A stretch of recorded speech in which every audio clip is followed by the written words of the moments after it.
갈라디아서 강의 33번째 시간입니다. 갈라디아서 5장 6절로 9절 말씀입니다. 같이 읽겠습니다. 그리스도 예수 안에서는 할례나 무할례나 효력이 없으되 사랑으로서 역사하는 믿음뿐이니라. 너희가 다름질을 잘하더니 누가 너희를 막아 진리를 순종하지 못하게 하더냐. 그 권면은 너희를 부르신 이에게서 난 것이 아니니라. 적은 누룩이 온 덩이에 퍼지느니라. 아멘.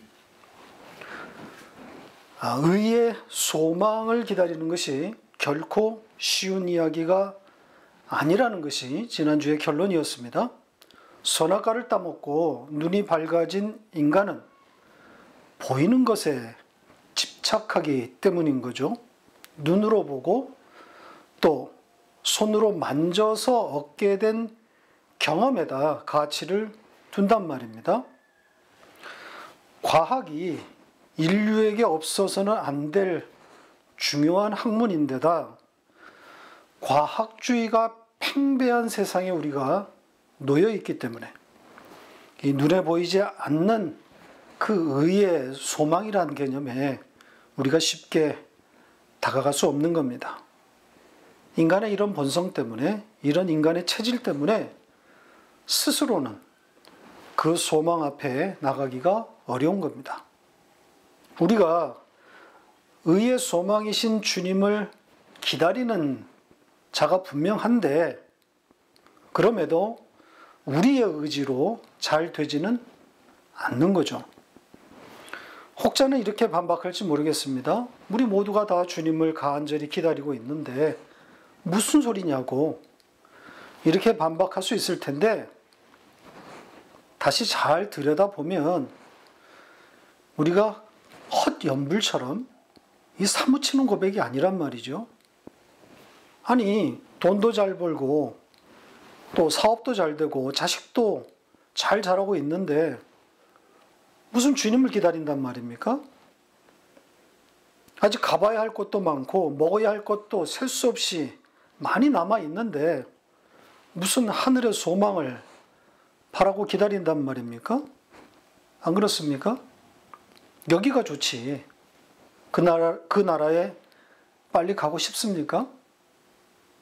말로는 소망을 말하지만 마음은 그렇게 따라가지 않는 겁니다.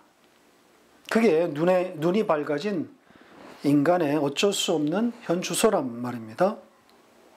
그래서 우리더러 그 의의 소망을 기다린다고 말하지 않고 기다림을 당한다 이렇게 표현했다 그랬죠. 우리로 하여금 기다리게끔 하는 그 배후의 힘, 하나님의 열심이 있다는 뜻입니다.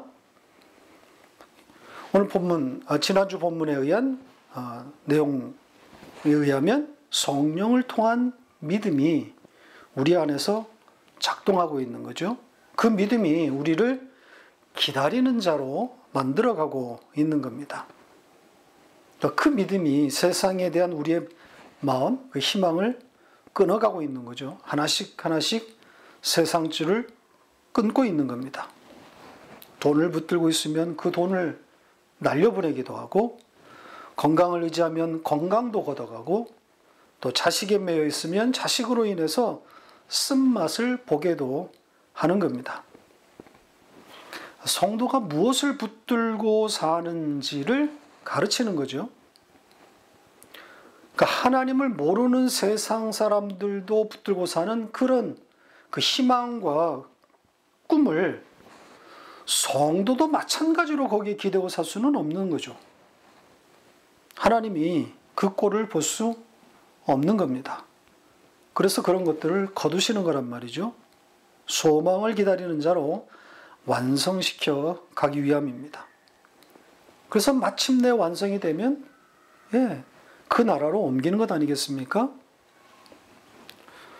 저도 거의 매일 산과 숲을 찾아다니다 보니까 참 좋고 또 가고 싶은 곳이 점점 많아집니다.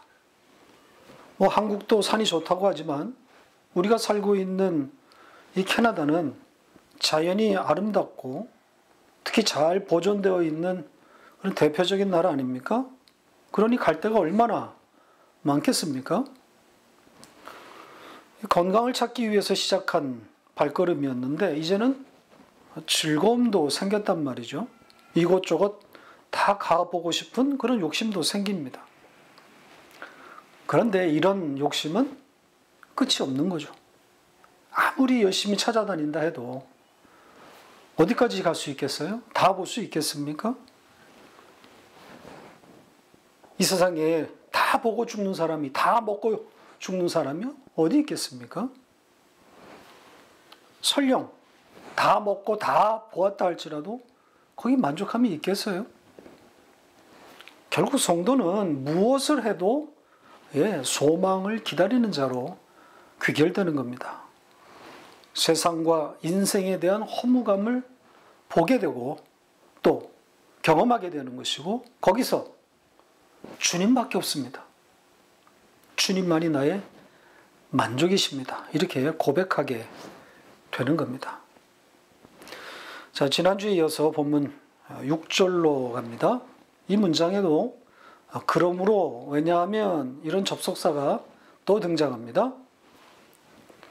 지난주에도 자세히 설명을 드린 것처럼 문맥에 따라서 이게 그러므로인지 혹은 강조의 뜻인 참말로, 정말로 그런 뜻인지 살펴봐야 한다 그랬죠. 여기서도 왜냐하면 그러므로 보다는 참으로 이 뜻이 더 잘 어울리는 것 같습니다. 그러니까 6절의 내용을 강조하고 있는 거죠. 그럼 6절의 내용이 뭐죠?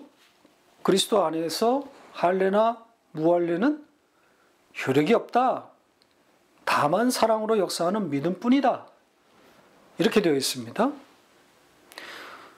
조금 설명이 필요한 부분이 있는데요. 우선 이 효력이라고 번역된 단어를 보면 힘이 세다, 힘을 가지고 있다, 이런 뜻을 가진 동사입니다.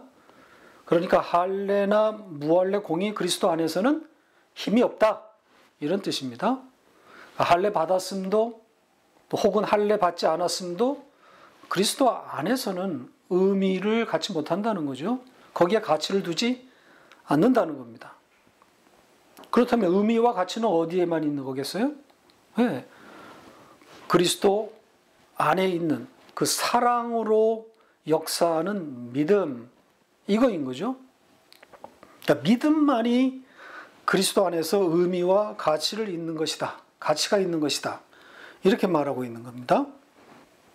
자, 그런데 여기 믿음을 말하면서 사랑으로 역사하는 믿음, 이렇게 표현했습니다. 사랑으로 역사하는 믿음. 이게 무슨 뜻이죠? 어감상 사랑의 어떤 실천적인 행위를 동반하는 그런 믿음? 자, 이렇게 들린단 말이죠. 뭔가 이렇게 좀 행위를 내놓아야 할 것 같은 그런 뉘앙스입니다. 자, 이건 역시 좋은 번역이 아닙니다. 아니, 오역입니다. 직역하면 일하고 있는 사랑, 그 사랑에 의한 믿음, 이렇게 되어 있습니다. 다시요. 일하고 있는 사랑의 믿음, 이렇게 되어 있어요. 일하고 있는 사랑에 의한 믿음. 분위기가 전혀 다른 거죠. 믿음을 지금 어떻게 설명하고 있습니까?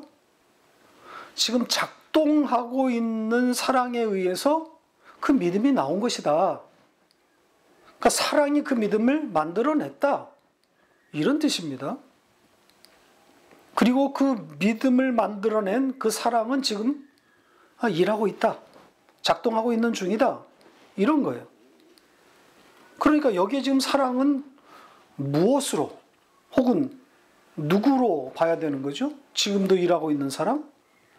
예, 그분 혹은 그분의 사랑, 하나님을 가리키는 거란 말입니다. 자, 여기에 사랑으로 지금 번역된 단어가 당연히 아가페입니다. 그러니까 우리 인간들에게서 나오는 사랑을 말하는 게 아니란 말이죠. 하나님의 사랑입니다. 그러니까 그리스도 안에서 힘을 갖는 것은 믿음인데 그 믿음은 지금도 일하고 있는, 지금도 작동하고 있는 그 하나님의 아가페, 그 사랑에 의한 것이라는 거예요. 그러니까 믿음의 원천을 밝히고 있는 겁니다. 따라서 우리더러 사랑해라, 믿음을 가져라, 이런 말을 하고 있는 게 아닙니다. 하나님의 그 사랑에 의한 믿음만이 그리스도 안에서 효력, 힘이 세다, 힘을 가지고 있다, 유일한 힘이다, 이런 말을 하고 있는 겁니다. 자, 왜 이런 말을 하고 있는지를 그 이어진 내용들을 보면 좀 더 이해가 쉬울 겁니다. 갈라디아 교인들 안에 들어온 그 믿음, 그걸 상기시키면서 그 믿음이 지금 작동되지 못하도록 방해하고 있는 이 유사복음 전파자들, 이들을 비판하는 내용이 이어지고 있습니다. 그러니까 그리스도 안에서의 유일한 힘인 그 믿음, 그 하나님의 믿음을 방해하고 있는 율법주의자들을 바울이 공격하고 있습니다. 그 내용을 이제 좀 보겠습니다. 7절의 첫 문장이 아주 이채롭습니다. 두 단어로 된 아주 짧은 문장인데 동사와 부사만 등장합니다. 물론 동사에는 주어를 담고 있다 그랬죠. 그래서 뜻은 잘했어, 너희는 잘했어, 이런 뜻입니다. 그리고 시제를 보면 미완료 시제를 썼습니다. 그러니까 헬라어의 미완료 시제는 과거 진행의 뜻으로 해석하면 됩니다. 그러니까 과거의 어떤 시점에서 시작돼서 어떤 상황, 특별한 상황, 사건이 올 때까지 쭉 진행되어 온 어떤 상태를 말하고 있는 거죠. 그래서 이 문장은 갈라디아 교인들이 잘하고 있었는데 그 잘하던 것이 어떤 상황, 어떤 사건에 직면하게 되었다, 이런 의미를 담고 있는 겁니다. 그러니까 잘하고 있었다고 하는 것은 바울이 전한 복음을 듣고 그 복음으로 기뻐했었던 그때를 말하는 것 아니겠습니까? 그리고 그 기쁨을 뺏기는 어떤 사건, 상황을 그 상황을 만나게 되었다는 거죠. 그래서 다음 문장에 바로 이들이 등장하는 거죠. 유사복음을 전한 자들, 그들의 행태가 나오는 겁니다. 그러니까 이들의 등장으로 인해서 잘하고 있었던 갈라디아 사람들이 길을 잘못 들어서게 되었다는 거예요. 자, 바울이 어떻게 표현했는지를 보죠. 누가 너희를 막아 진리를 순종하지 못하게 하더냐, 이렇게 되어 있습니다. 잘하고 있었던 너희를 누가 막았느냐, 이런 뜻인 거죠. 자, 이 문장을 직역하면 이렇습니다. 우리 성경과 한번 비교해 보시죠. 비교해 보시면 꽤 다르죠? 좀 설명이 필요해 보이지 않습니까? 우선 순종이라고 번역된 그 단어를 살펴볼 필요가 있습니다. 이 단어는 일반적으로 믿음으로 번역되는 바로 그 단어입니다.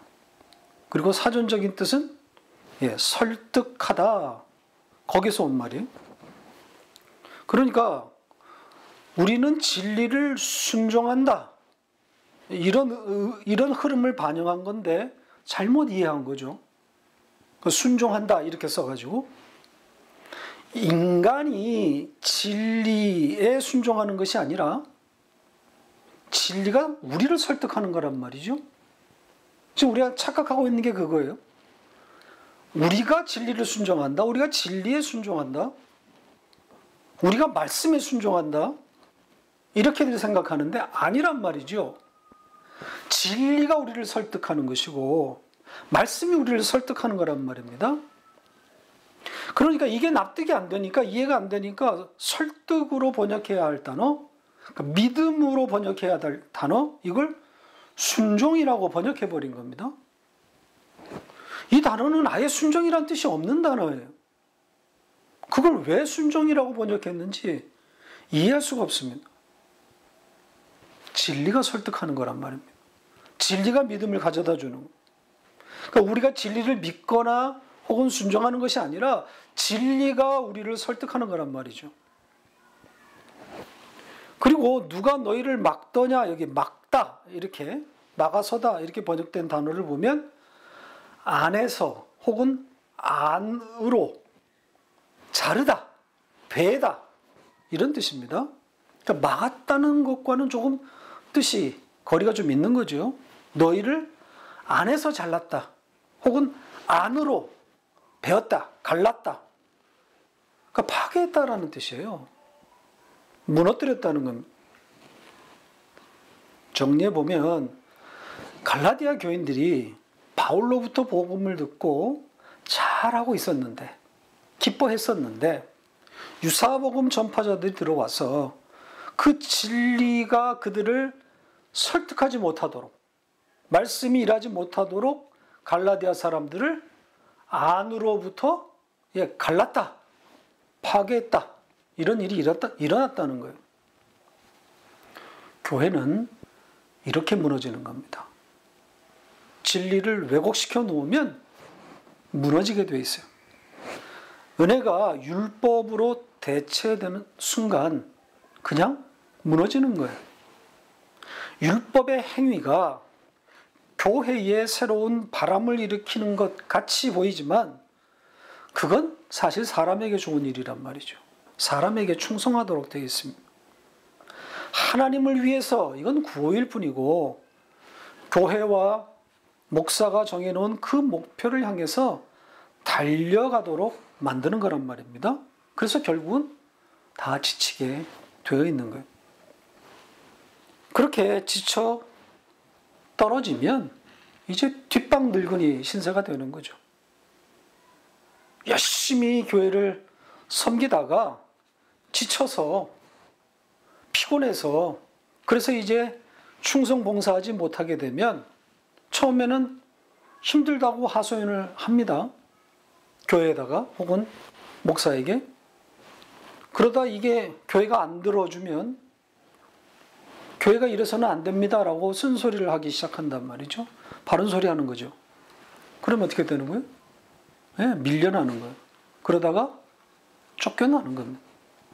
그러니까 이전처럼 충성도 안 하는 데다가 헌금도 안 하는 데다가 교회를 비판하니까 교회의 덕을 위해서 혹은 교회 안정을 위해서 가만히 둘 수는 없는 거죠.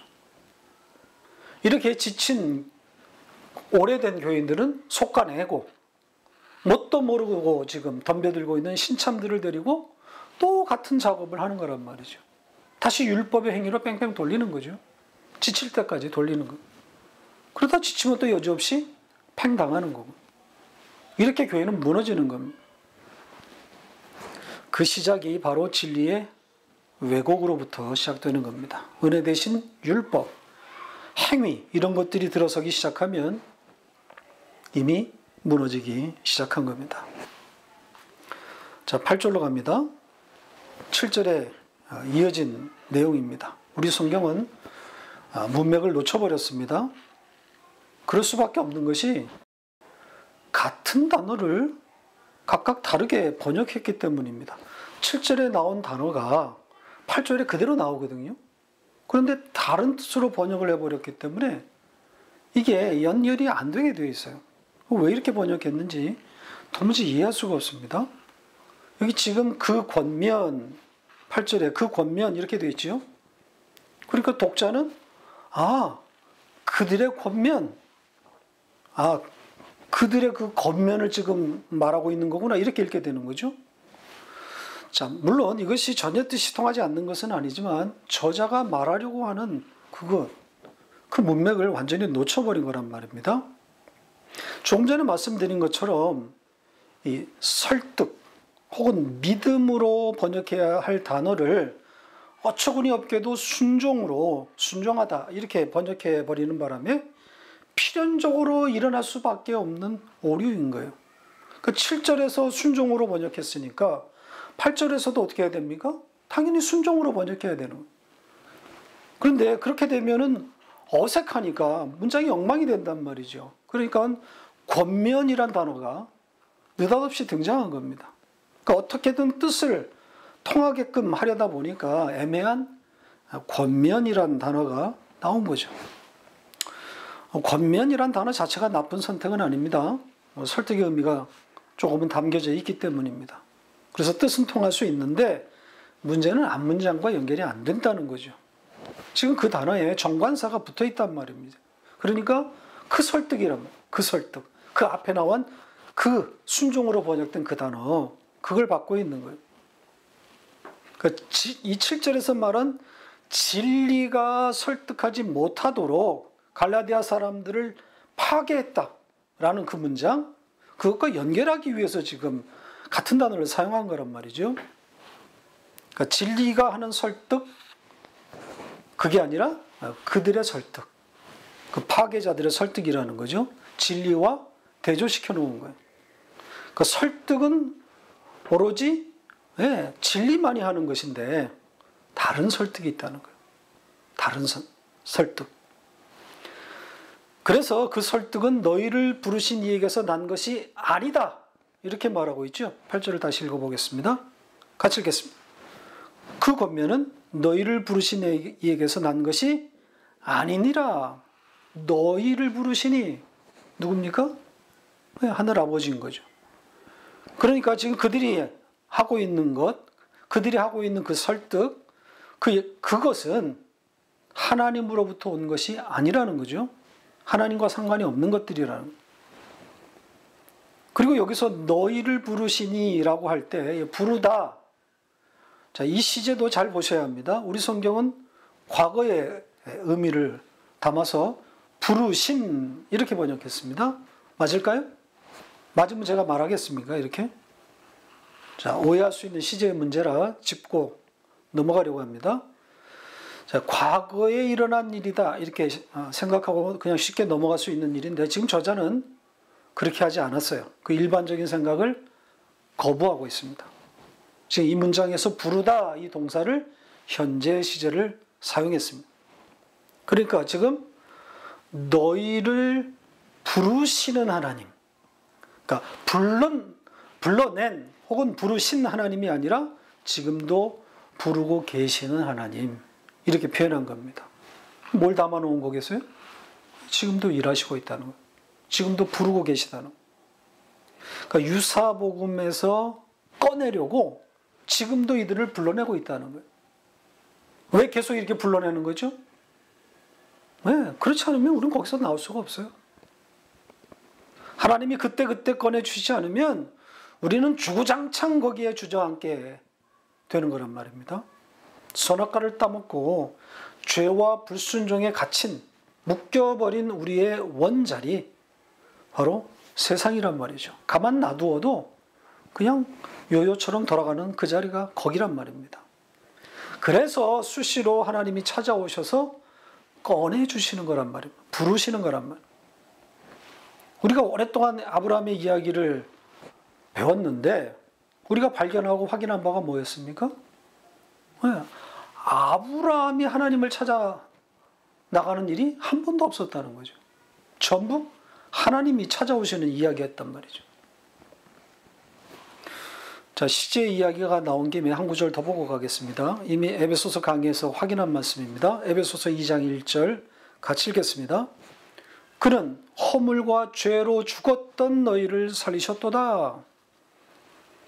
일반적으로 이 번역이 옳다고 생각하는 사람들이 많습니다. 여기서의 죽음이 인간이 선악과를 따먹고 죽게 된 그 죽음을 의미하는 거라면 이 시제가 맞습니다. 우리 성경이 채택한 죽었던, 그러나 바울은 그런 의미로 사용하지 않았습니다. 왜냐하면 현재형을 썼기 때문입니다. 따라서 원문의 뜻은 허물과 죄로 죽고 있는 너희들, 반복해서 죽고 있는 너희, 매일 죽는 너희, 이런 뜻입니다. 반복해서 죽고 또 죽는 자라는 거죠. 자, 이것이 어떤 뜻인지 여러분들은 헤아릴 수 있어야 합니다. 그러니까 아마도 성경을 읽는 시각을 바꾸지 않으면 잘 이해가 안 될 수 있는 그런 문제일 겁니다. 매일 죄로 죽는다는 것이 이해될 때 은혜의 복음이 또렷해질 수 있습니다. 자, 9절까지 하고 오늘은 마쳐야 되겠습니다. 자, 누룩이라고 하는 단어, 우리에게 참 친숙한 단어입니다. 성경에 이 누룩이 비유로 등장하기도 하는데다 또 유대인의 절기에 이 누룩이 큰 의미를 부여하고 있죠. 그러니까 누룩이 들어간 빵, 유교병, 또 누룩 없는 빵 혹은 떡, 이건 무교병 이렇게 부르는데 누룩 없는 무교병을 먹는 절기라서 무교절, 유월절과 같은 절기를 말하는데 그렇게 부르고 있지 않습니까? 이 누룩은 주변을 모조리 썩게 하는, 발효시키는 역할을 하는 균입니다. 효모라고도 하죠. 신약 성경에서 이 단어를 조회해 보니까 명사용으로는 13번, 그리고 동사로는 4번 사용되었습니다. 좋은 의미로 사용되기도 했고 또 부정적인 의미로도 사용되었습니다. 오늘 본문처럼 부정적인 그런 의미로 사용된 말씀 중에는 가장 많이 우리에게 알려진 표현은 바리새인의 누룩, 이거죠. 물론 헤롯의 누룩도 나오지만 이 바리새인의 누룩이란 말이 성경에 여러 번 등장합니다. 한 곳만 보고 가겠습니다. 마가복음 8장 15절 같이 읽겠습니다. 예수께서 경고하여 이르시되 삼가 바리새인들의 누룩과 헤롯의 누룩을 주의하라 하시니, 자, 바리새인의 누룩과 헤롯의 누룩이 함께 등장하는 구절입니다. 바리새인의 누룩은 율법주의를 의미하는 것이고 헤롯의 누룩은 아마도 사두개인의 누룩과 같은 그런 의미인 권력과 명예욕을 말하는 것으로 보입니다. 물론 이 둘은 본질상 같습니다. 인본주의인 거죠. 사람에게 충성하도록 끌고 가는 거란 말이죠. 자, 이런 사상을 누룩과 이렇게 결부시킨 것은 전염력 때문입니다. 그걸 부각시키는 거죠. 오늘 본문도 그 전염력을 담아 놓았습니다. 두 형용사를 대조시켜서 누룩의 전파력을 부각시켜 놓았습니다. 적다, 그리고 온, 많은, 전부, 적은, 온 이렇게 되어 있죠. 다시 보시죠. 같이 읽겠습니다. 적은 누룩이 온 덩이를 퍼지느니라, 온 덩이에 퍼지느니라. 누룩의 특징이 이 두 형용사에 잘 담겨 있습니다. 바울이 유사복음 전파자의 그 설득, 그들의 설득을 말하다가 누룩 비유를 왜 삽입했겠어요? 바로 이 전파력, 이 전염력을 말하려고 한 겁니다. 들불처럼 퍼져나가는 그 힘을 말하려고 하는 거죠. 그러니까 이 율법주의에 대해서 예수님도 누룩을 등장시켰고, 그래서 누룩을 등장시켜서 경고했고, 지금 바울도 이렇게 누룩을 등장시키고 말하고 있다면 상당한 무게가 실린 거죠. 복음이 이 유사복음의 율법주의에 모조리 잡혀 먹힐 것을 예견하신 것 아닐까요? 전에도 말씀드린 것처럼 이 율법주의는 인간의 죄성을 절묘하게 이용해서 하나님도 버리지 않고 또 인간의 자기 의도 챙기는 그런 매력을 창출하도록 잘 설계되어 있단 말이죠. 오히려 하나님을 감동시키겠다고 하지 않습니까? 그러면서 그것을 자기의 의로, 기특한 자기로 챙기게끔 장치되어 있습니다. 그러니까 인간들이 열광하는 거죠. 들으면 다 넘어가는 겁니다. 그렇게 교회 안에서 복음과 십자가가, 은혜가 사라지는 겁니다. 무늬만 남고 내용에서는 그 예수와 십자가가 빠져버리는 거죠. 전체를 썩게 만드는 이 유사복음, 단순한 문제가 아닙니다. 말씀을 맺겠습니다. 잘하다가 누룩에 감염되면 한없이 떨어져 내려가는 이 갈라디아 교회를 우리가 보고 있습니다. 사실 남의 문제가 아닌 거죠.